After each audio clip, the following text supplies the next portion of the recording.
Testosterone is a hormone, whether it's a male or female, doesn't make any difference. It does the same thing in both. A human being with low testosterone is going to be, basically their confidence level is going to be low.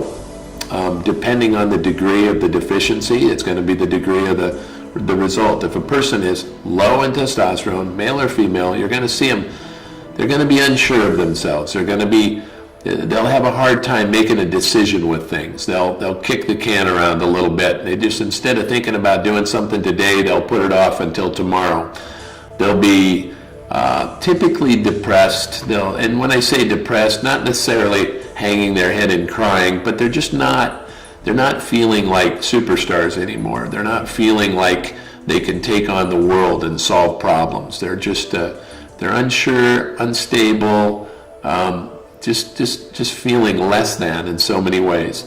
You restore that testosterone level back in a male or a female, and you watch them gain this confidence that's amazing.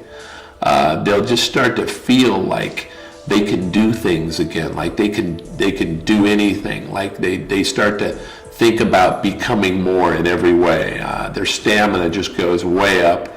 And if you think back when you were 20 years old and you think back about the feeling of just having this undeniable energy that just never ends. I mean, that's really a big part of it, of a program, and having that testosterone level optimal is just so important to be able to maintain that.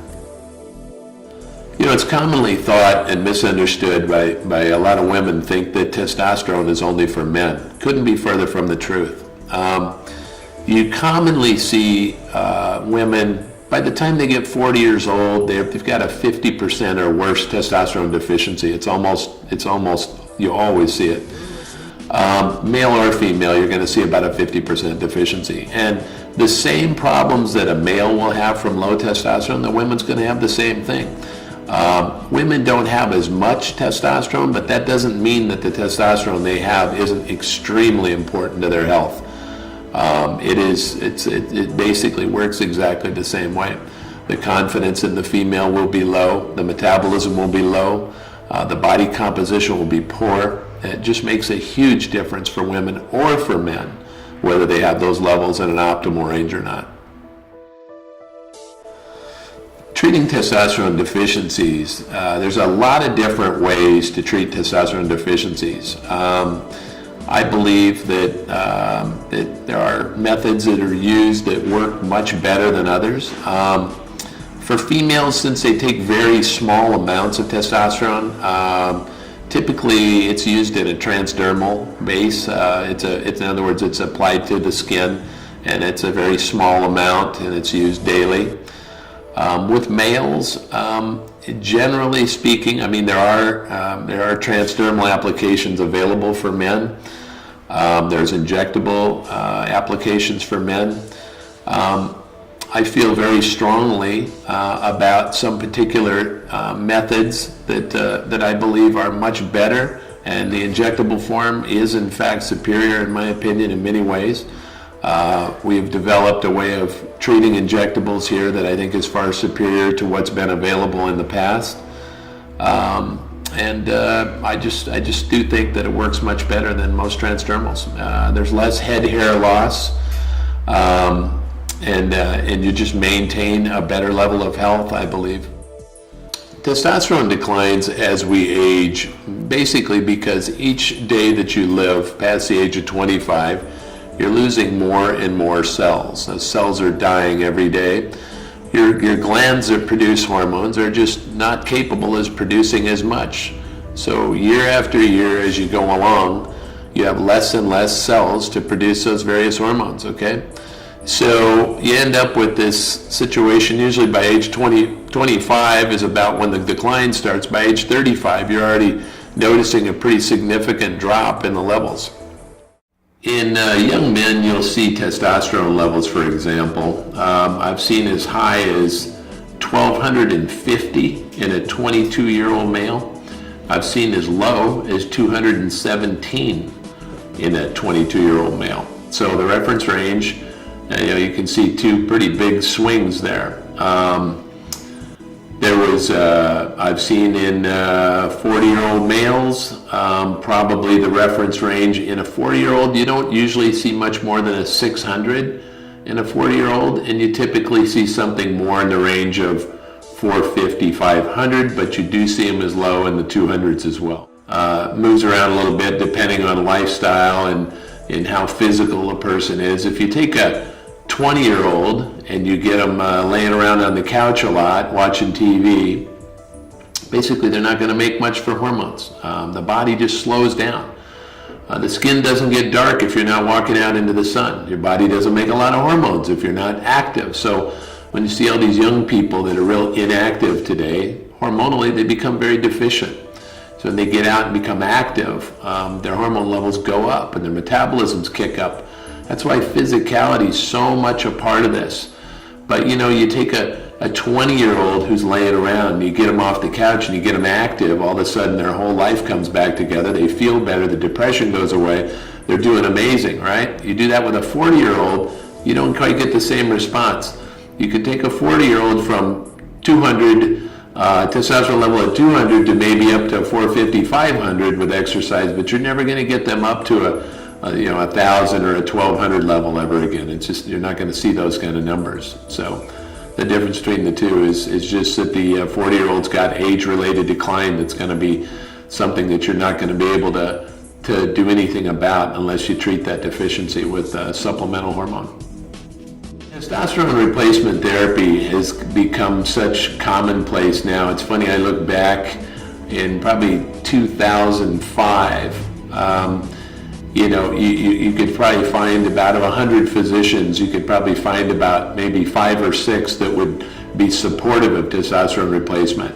And you're just, a few years later, in 2012 now, I would say probably you'd have a hard time finding 6 or 7 out of 100 that would be against it. So the tables have turned dramatically, and that's for hormones in general. The medical community is changing their opinions very rapidly on this whole field, so it's happening, and you're seeing it be transformed. Changing your testosterone level will in fact impact so many other hormones. It's just one of many, but it's definitely, all these hormones are interrelated. So if you change one, it definitely affects the others. So as far as, there's just a lot to know about balancing and how one change affects another. So if you change your estrogen, it will change your testosterone, it will change your thyroid. If you change your testosterone, it will change your estrogen, it will change your thyroid. So they're all interrelated and they all work synergistically. You just got to understand how they all function together, and you got to understand the balancing part. Testosterone replacement therapy years ago was thought to be a possible cause of prostate cancer. Well, now we're seeing a big change in that. The opinions are changing rapidly. Matter of fact, some of the most successful prostate cancer treatment centers, one of which is located in Century City, California, uses high-dose testosterone replacement therapy to actually cure prostate cancer. So you're seeing that a big transformation in the thoughts about that. It's just old school was definitely driving it the other direction. We now believe that estradiol levels being elevated are much more the culprit in the prostate cancer arena. Testosterone replacement therapy I've not seen it be an issue with PSA. Matter of fact, I started at age 38, my PSA was 2.5. My PSA at age 51 is 0.6. So I say, and for the most part, we see PSAs not elevate, but in fact go down over a period of time. Low testosterone left untreated leads to a reduction in lean muscle mass, a reduction in bone mass, depression, fatigue, weight gain, erectile dysfunction, or in fact just a general loss of sense of well-being. A good example of a testosterone case would be probably the most impressive case I've seen. A guy came in here at 44 years old. started a testosterone replacement program, and also worked on his diet, made some big changes in lifestyle in general. He came in, he was actually falling asleep when he came in for his consultation. He's sitting in the chair falling asleep, and he ended up, he signed up on the program. He ended up coming back in to say hello 4 months later. He had lost 55 pounds of body fat, and the guy he was virtually unrecognizable. He just got real serious about health and fitness, and did the supplemental program, and just changed his life so much it was shocking.